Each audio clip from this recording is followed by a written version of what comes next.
In this video we're going to look at combining two half equations or two half cells to make a whole cell. So I've picked these two, just coming off of the data sheet that we saw earlier. We've got chromium 3 plus going to chromium 2 plus, that's its standard electrode potential, and here we got the chlorine gain electrons become chloride.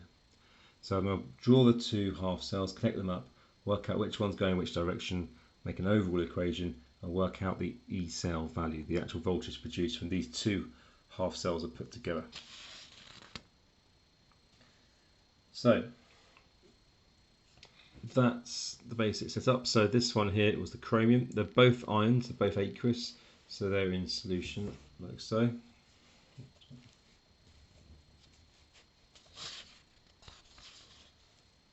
Okay, and you can see that's got a platinum electrode, and then a wire goes to a voltmeter. Got a chlorine gas at 1 atmosphere coming into this glass tube. Platinum electrode again. Chloride ions 1 mole per dm cubed there. Okay, so these are the two. So I've just written them out again. At the moment, I haven't worked out which one's going forward, which one's going backwards. But I've just written them out, the two half equations, as they are on the data sheet. So they're both showing they're both being reduced, which is not possible. One must be being oxidized. So the more negative one is the one that's the better reducing agent. Okay, it doesn't have to be negative, it just has to be more negative. The more negative one always goes backwards. So because this one's more negative, you actually get chromium 2 plus going to chromium 3 plus plus an electron. And this one will stay as it is, it's the more positive one, so it will go forward.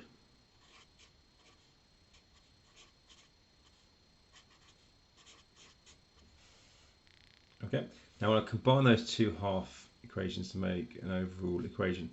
So the problem at the moment I have is that this has 2 electrons, this has 1. So I need to double all this one so that the electrons cancel out. If this one's gaining 2 electrons, this one can't only be releasing 1. It must be, so this one effectively is going twice as fast. There we go, as it was before. So put a 2 in front of everything there. Now the overall reaction, combine the two, combine the reactants, combine the products, so we get 2Cr2 plus Cl2 goes to 2Cr3 plus 2Cl minus. Okay, now I want to work out the voltage here. Okay, so that use these figures here.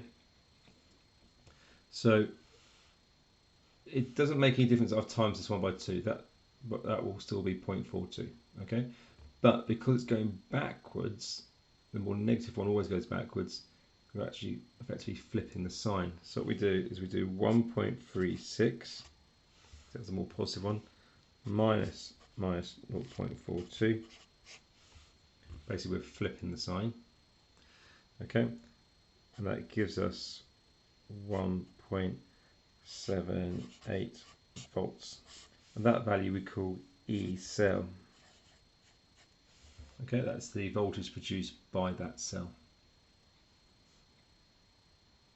In terms of where the electrons are going and moving around the circuit, moving around the equipment, this one's going backwards, so it's releasing electrons. Where's it releasing it to?